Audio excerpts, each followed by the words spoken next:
নমস্কাৰ এই মুহূৰ্তত আহি পৰিছে আজিৰ কেইবাটাও গুৰুত্বপূৰ্ণ খবৰ। আজিৰ পৰা সলনি হ'ব দেশত কেইবাটাও নতুন নিয়ম। Google pay, phone pay, Paytm ব্যৱহাৰকাৰীৰ বাবে এটা ডাঙৰ খবৰ। আপুনি ইউপিআইৰ দ্বাৰা লেনদেন কৰে নেকি?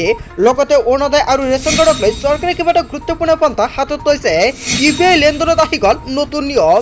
পিএম কিষাণৰ প্ৰতিজন হিতাধিকাৰীৰ বেংক একাউণ্টত চৰকাৰে সোমাই দিব ২০০০ কোটি টকা। ১৮তম কিস্তি অতি শীঘ্ৰেই সোমাব আপোনাৰ একাউণ্টত। লগতে ইউপিআইৰ দ্বাৰা লেনদেন কৰা প্ৰত্যেকজন ব্যক্তিৰ বাবে এটা ডাঙৰ খবৰ। Paytm, PhonePe, Google Pay ইউজকাৰীৰ বাবে এখন ডাঙৰ খবৰ। লগতে কেইবাটাও গুৰুত্বপূৰ্ণ খবৰ যুগুত কৰা হৈছে আজিৰ দিনটোত। গোটেই অসম তথা ভাৰতৰ বিভিন্ন প্ৰান্তৰ পৰা যুগুত হৈছে কেইবাটাও ডাঙৰ খবৰ। এনেবোৰ খবৰ নিতৌ পাই থাকিবলৈ চেনেলটি ছাবস্ক্ৰাইব কৰি ভিডিঅ'টো এটা লাইক কৰিবলৈ নাপাহৰিব। আজিৰ আমাৰ প্ৰথমটো গুৰুত্বপূৰ্ণ খবৰ হৈছে অসমবাসীৰ বাবে এটা ডাঙৰ খবৰ। ইউপিআইৰ ব্যৱহাৰকাৰীৰ বাবে এখন ডাঙৰ খবৰ। ইউপিআই লেনদেনত আহি গ'ল নতুন নিয়ম। ইউপিআই যোগে ধন বিনিময় কৰা লোকৰ বাবে এটা গুৰুত্বপূৰ্ণ খবৰ প্ৰকাশ পাইছে। সাল সলনি ঘটিল ইউপিআইৰ ধনৰ লেনদেন প্ৰক্ৰিয়াত। নেশ্যনেল পেমেণ্ট কৰ্পোৰেশ্যন অফ ইণ্ডিয়াই জাৰি কৰিলে নতুন নিয়ম। প্ৰতিদিনে ৫ লাখ টকা পৰ্যন্ত ইউপিআইৰ যোগেদি কৰিব পাৰিব লেনদেন। পূৰ্বে ইউপিআইৰ জৰিয়তে ধনৰ লেনদেনৰ সৰ্বোচ্চ সীমা আছিল মাত্ৰ ১ লাখ টকা। ৮ আগষ্টত অনুষ্ঠিত মুদ্ৰানীতি পৰ্যালোচনাত বৈঠকত এটা গুৰুত্বপূৰ্ণ সিদ্ধান্ত গ্ৰহণ কৰিছে। RBIৰ গভৰ্ণৰ শক্তিকান্ত দাসে গ্ৰহণ কৰা এটা ডাঙৰ সিদ্ধান্ত। ১৬ ছেপ্টেম্বৰৰ পৰা কাৰ্যকৰী হোৱাকৈ ইউপিআইৰ জৰিয়তে লেনদেনৰ সীমা বৃদ্ধি কৰা হৈছে। ৫ লাখ টকাৰ লেনদেনৰ ক্ষেত্ৰত প্ৰযোজ্য হ'ব কেইটামান নিৰ্দিষ্ট শিতান। চিকিৎসালয় কেৱল ইয়াই নহয়, শিক্ষানুষ্ঠান, IPO আৰু ৰিজাৰ্ভ বেংকৰ সৈতে সংশ্লিষ্ট ৰিটেইল ডাইৰেক্ট স্কিমত প্ৰযোজ্য হ'ব এই নতুন নিয়ম। কেৱল ইয়াই নহয়, কেপিটেল মাৰ্কেট আৰু কানেকশ্যন, ইঞ্চুৰেঞ্চ আৰু বৈদেশিক লেনদেনৰ ক্ষেত্ৰতো ইউপিআইৰ সৰ্বোচ্চ লিমিট ২ লাখ টকা ধাৰ্য কৰিছে। কোন লিমিটত কিমান টকা ধাৰ্য কৰিছে ইয়াৰ চৰকাৰে সম্পূৰ্ণকৈ উল্লেখ কৰিছে। চ' বন্ধু-বান্ধৱীসকল, আপুনি ইউপিআইৰ দ্বাৰা লেনদেন কৰে নেকি? তেনে ক্ষেত্ৰত চৰকাৰে যিখন নতুন নিয়ম সলনি কৰিছে ইয়াৰ বিষয়ত আপুনি কি ক'ব? আপোনাৰ মন্তব্যটো নিশ্চয় কমেণ্ট বক্সত জনাব।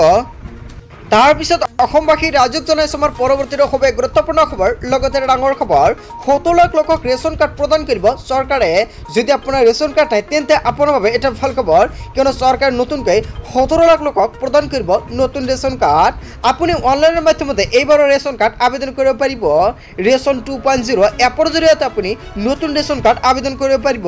আপুনি কেনেকুৱাকৈ আবেদন কৰিব সম্পূৰ্ণ প্ৰক্ৰিয়া এইখন চেনেলৰ জৰিয়তে দেখুৱাই দিয়া হ'ব।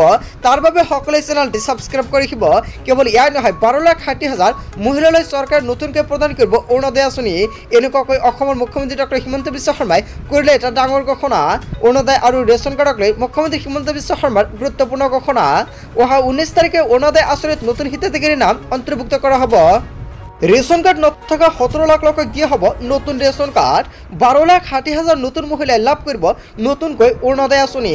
প্ৰতিটো সমষ্টিৰ পৰা প্ৰায় ১০,০০০ নতুন হিতাধিকাৰী অন্তৰ্ভুক্ত কৰিব এইবাৰ অৰুণোদয় 3.0ৰ জৰিয়তে। কেৱল ইয়াই নহয়, ১৯ ছেপ্টেম্বৰৰ পৰা আৰম্ভ হ'ব এই কাৰ্যসূচী। ১০ জানুৱাৰীত নতুন হিতাধিকাৰীয়ে লাভ কৰিব অৰুণোদয় আঁচনিৰ প্ৰথম কিস্তিৰ ধনৰাশি। লগতে ১৯ ছেপ্টেম্বৰৰ পৰা আৰম্ভ হ'ব অৰুণোদয় 3.0 আঁচনি।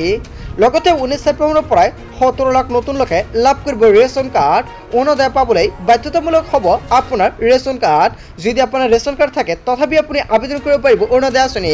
যদি আপোনাৰ ৰেচন কাৰ্ড নাথাকে তেনেক্ষেত্ৰত আপুনি অৰুণোদয় আঁচনিৰ সুবিধা ল'ব নোৱাৰিব। আপুনি নতুনকৈ ৰেচন কাৰ্ড আবেদন কৰিব পাৰিব। ৰেচন কাৰ্ড নহ'লে নাপাব অৰুণোদয় আঁচনিৰ সুবিধা। অৰুণোদয় আৰু ৰেচন কাৰ্ডক লৈ অসমৰ মুখ্যমন্ত্ৰী ডক্টৰ হিমন্ত বিশ্ব শৰ্মাই আজিৰ দিনটোত কেইবাটাও গুৰুত্বপূৰ্ণ ঘোষণা কৰিছে।